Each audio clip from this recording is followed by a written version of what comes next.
Alright guys, this will be my last video for my Game Boy collection, and yeah, we'll just jump right into it. So first game up is Mario Kart Super Circuit, and I remember playing this one with my best friend in high school. We were both in band, so like we were on our way to competitions and football games and stuff. We would link our Game Boy advances together and just play this game for a while. This game is really fun. It's probably got my favorite version of Rainbow Road's music in it, and yeah.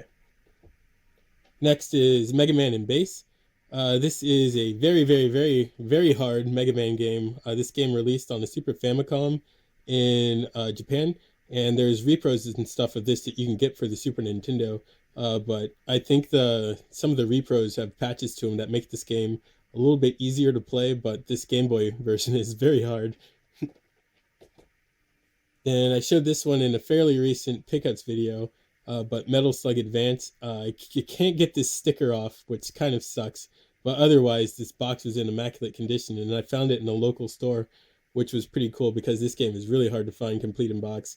But this game was a Game Boy Advance exclusive, and yeah, it's the only Metal Slug game that has a health bar instead of just getting hit once and you're dead. So it's pretty cool game. I think it's probably like the best intro game for Metal Slug, but it kind of sucks that it's locked away on the Game Boy Advance. Then we have the two Metroid games. You have Metroid Zero Mission and Metroid Fusion. Zero Mission, I believe, is the one that's the remake of the original game, and then Metroid Fusion is kind of like the new game for the Game Boy Advance. I don't like the original Metroid game, but other than that, I like all the Metroid games that I've played. And so, like playing the original game, Zero Mission makes that one a little bit more palatable. And then Metroid Fusion, I haven't played a lot of, but um, everyone says that's probably one of their favorite ones. So I'll probably get into that one after I play through some of the other games that I'm playing through. Super Metroid is another one I want to get for the Super Nintendo, and I guess that one might be a little bit closer, like Metroid Fusion. But both of these games are really great games. Right? We have Mobile Suit Gundam Battles or Mobile Suit Gundam Seed, and then Battle Assault. So there's like Gundam Battle Assault on the PlayStation, and then this was like a Mobile Suit Gundam Seed. Jesus, I was just gonna say that a Gundam Seed Battle Assault game. So it's pretty much just like a side-scrolling 2D fighting game. I like the Gundam series in general, and I was actually going to do a video on all the Gundam games that I have in my collection. And this is the only one I have for the Game Boy, but it's pretty decent, I guess, fighting game. We have Onimusha Tactics. This game is there's nothing really special about this game. It's just a strategy RPG game based on Onimusha. So it looks like almost any strategy RPG game you've ever played. Plays nothing like an Onimusha game. It looks nothing like an Onimusha game. So it's Onimusha in name only, but decent strategy RPG game. Then we have Phalanx, which is a fairly decent shooter on the Game Boy Advance. I think this one is somewhat not easy to come by, but pretty good. Pretty good game. We have Puffy AmiYumi.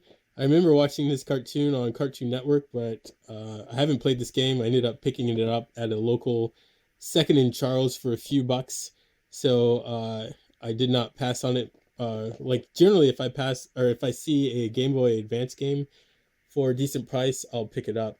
This is the only thing that absolutely kills me about Second in Charles is they put these um like stickers that have like rubber cement or something on the back of them. Like these things are impossible to get off. So if I try to remove that sticker, it'll like rip the entire back of this box off. All right, the next game up is R-Type 3. Uh, this is a really good looking shooter on the Game Boy Advance. It basically is R-Type 3 though. So if you've played it on Super Nintendo or in the arcades and stuff, then you've probably already played this game or at least know what to expect. But it's still really cool to have on the Game Boy Advance if you're into shooters. And there's quite a few shooters on the Game Boy Advance actually. So um, this is one to look out for, I guess.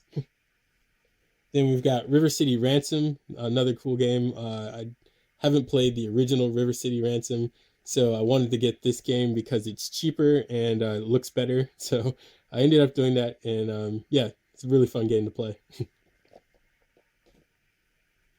And we have Robotech, the Macross Saga. I have not played this game, so I can't speak to it too much, but I watched some videos of it, and then it looked really good. I grabbed this game because I was trying to grab all the shooters on the Game Boy Advance, and this is one of them, so it's like a side-scrolling shooter. Um, Gameplay-wise, it didn't look like it was all that great, but I don't know. It wasn't expensive. And we have Samurai Deeper Kaio. This is actually the very last Game Boy Advance game released in the library. So if you're collecting, the last games tend to become valuable games or hard to find games. So there's a tidbit for you. If you want to collect for the Game Boy Advance, try and grab this game. And then we have Sigma Star Saga. This game is basically like the Game Boy Advance's Guardian Legend. It's a mix of like RPG, like overworld adventure RPG type gaming, and then shmup levels. Where Guardian Legend had like vertical scrolling like shooter levels, this game has like side scrolling shooter levels. If you can see it here, like side scrolling shooter levels, and then kind of like RPG overworld areas. Definitely a hidden gem for the Game Boy Advance and a good game. We have Star X. This is another shooter for the Game Boy Advance. This game reminds me a lot of the original Star Fox on the Super Nintendo. Like it's got that like Super FX like graphics look to it. Like especially there, it looks just like the R Wing. But it's a pretty decent shooter on the Game Boy Advance, and this is another one that's not an expensive game. We have Strikeforce Hydra. With a name like that, you'd expect this game to be amazing, but it's a super mediocre, like vertical scrolling shooter. Um, Unless you're really like trying to collect shmups on the Game Boy Advance, I wouldn't suggest buying this game, but it's one of them out there.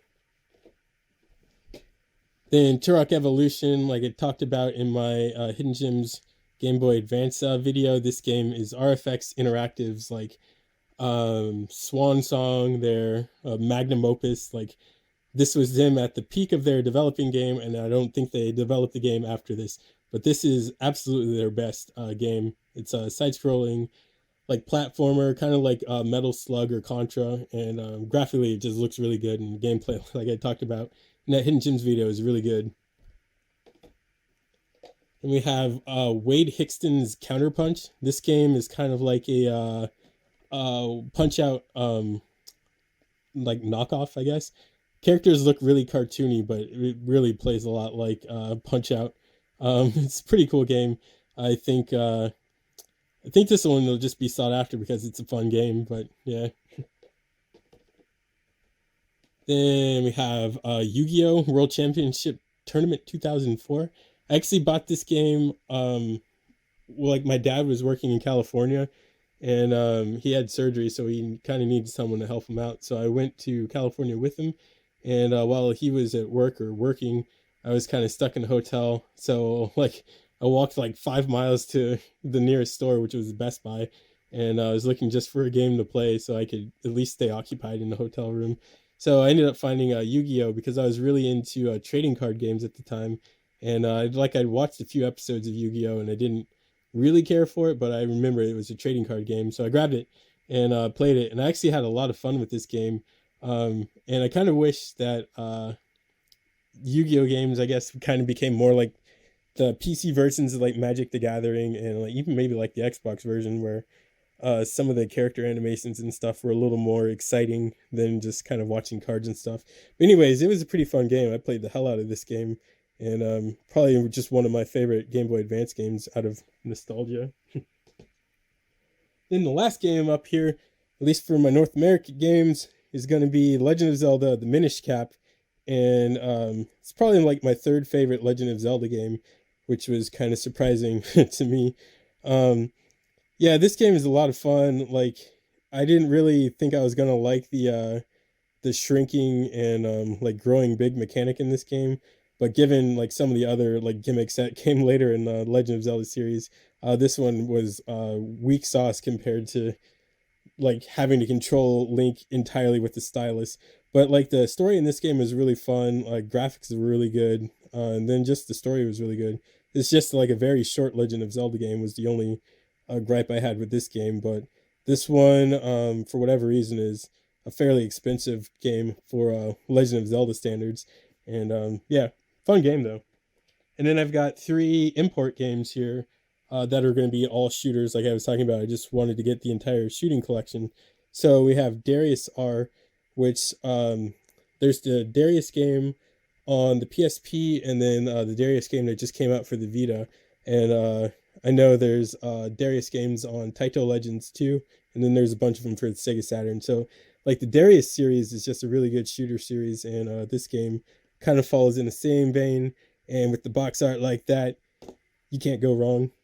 Then we've also got Steel Empire here.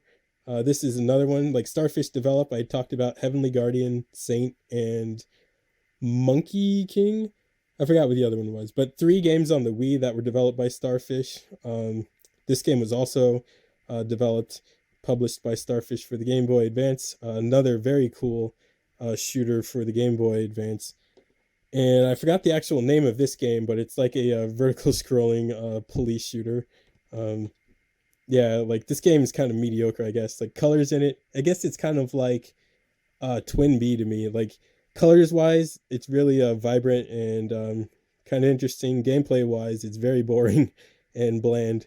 But yeah, guys, that's going to conclude my Game Boy, Game Boy Color, and Game Boy Advance collection. I hope you enjoyed watching the videos, and I hope you have a great weekend. If you have any suggestions for other Game Boy games, feel free to throw them down in the comic section. But anyways, guys, take it easy and have a good one. Later.